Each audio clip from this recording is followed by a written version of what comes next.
Welcome back to Tacoma Report. Joining me now is Jackie Ferrado from the Washington 529 GET program. Welcome to the show, Jackie. Thank you.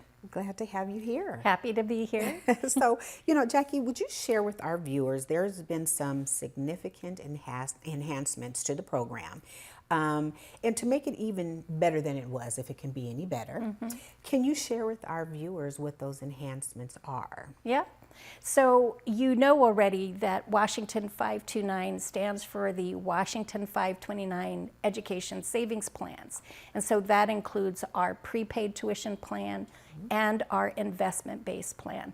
So the enhancements that have just come about on February 10th is our new partnership with a program manager that is TIAA. And we're really excited about this partnership because it brings to families in our communities an easy to understand way of saving for their kids' education and tying that to how do I make an investment.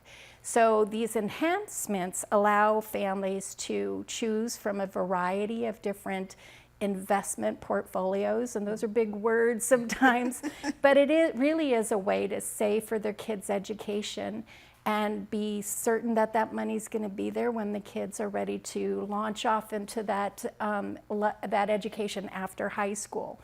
So we've got some investment lineups that allow for a reduction in the service and asset-based fees, which is really great because you don't want to pay more fees than you need to. We've also been able to eliminate an account maintenance fee altogether. So that means more money in their savings account, means more money goes back to their kids to use for their education.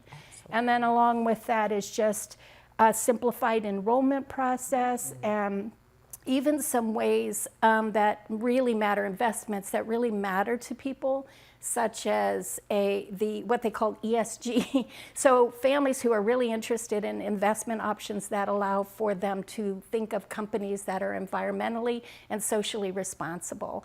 And then we have a guaranteed investment option, which is really settles for people who have maybe really a risk tolerance that is kind of lower risk tolerance, so that they feel a little bit more comfortable about that. So we're excited. Well, that's really nice that some of these enhancements are allowing the families not only to save money, but making it easier, making the process easier. Yes. So I'm sure that they will definitely appreciate that. Yes. Now, in terms of the program, so why would you say using GET or the WA 529 is easier? What's the difference between, let's say, using a savings, using your savings account? Yeah, there's a lot of different ways that families are already saving, and the first thing I would say is, don't stop what you're already doing. But probably one of the best strategies for maximizing savings is actually diversifying. So not kind of thinking there's only one way or one path, because every different savings vehicle will offer different features. And if you kind of have the mindset of putting all your eggs in one basket, you might miss some really great features. So 529 plans are uniquely established for saving for education. So those earnings in the account, as money is saved and it's growing tax-free.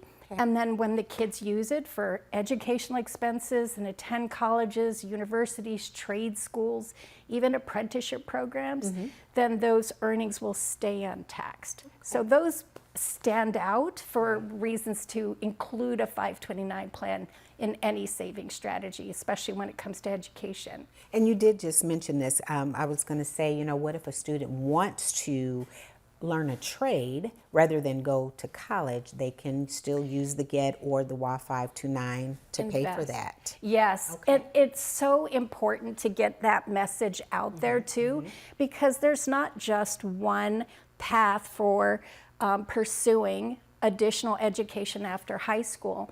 And some statistics we know right now is that more than 75 or 70% of current job openings are expecting that an employee is going to come into that workforce either already pursuing or have pursued education beyond high school. So it's going to be important for them to get into the careers and the jobs that they love the most and they're most passionate about, and getting that education from the path that directly influences that. So if they choose or need to go to community college or technical or vocational school or an apprenticeship program, it's just as valuable as a 4-year college or university degree. Absolutely. And you did touch on this, but can you also just reiterate to our viewers why saving is important and what else families should know when it comes to preparing for education and career training after high school?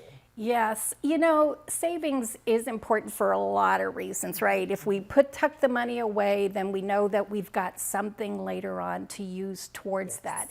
And that alone builds up motivation, it builds up encouragement, and there are statistics too that are showing that when a student, it doesn't even matter how old the child might be. They could still be a kindergartner, and we know many of them, right? As when they know that there's money that's been set aside for their education, it does something to instill that confidence and that success idea for them proceeding through their academic years. So saving for their education is going to be important so that those kids, when they're ready to launch into that level of education after high school, post-secondary education, they're not worried about how am I going to pay for this when this is what I want to do. And it combines so nicely with scholarships, with financial aid. There's not going to be any one path again to cover those expenses. They all work together to help support that student through their academic years. Okay. And kind of piggybacking off of that, so what if a student or family, they receive their investment account, they build that up over the years, and let's say they get a scholarship and they decide not to go to college. Can that family use the savings for something else? Yep. Okay. So one of the first things we suggest, when our kids are really little, which is a prime time for starting that savings account, you don't know what they're going to do or where they're going to go or what their dreams are, right? So the savings alone, just getting started is the first step, and just take advantage of it, right? But as they're moving along and they're making those decisions about where they want to go and what they want to pursue, then the idea that if they get a scholarship that helps cover those expenses for their tuition or any of their fees, that savings can still cover other things that still need to be paid. Room and board, books, required supplies.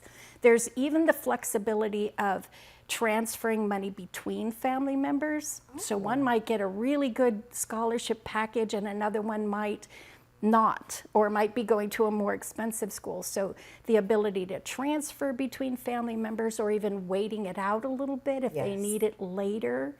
And new federal benefits have also come into play over the last year and a half, which will allow the transfer or the rollover of any unused savings in a 529 account to move into a Roth IRA for that child. And so if it's not there for their education, it can certainly help bump up their retirement savings later on. Wow, that is absolutely amazing. And we really appreciate you coming on the show today and sharing all of this very valuable information for our students or students to be. Students to be, yes. And we look forward to having you back on the show again. Thank you for having me. I appreciate being here. Thank you, Jackie. Thank you.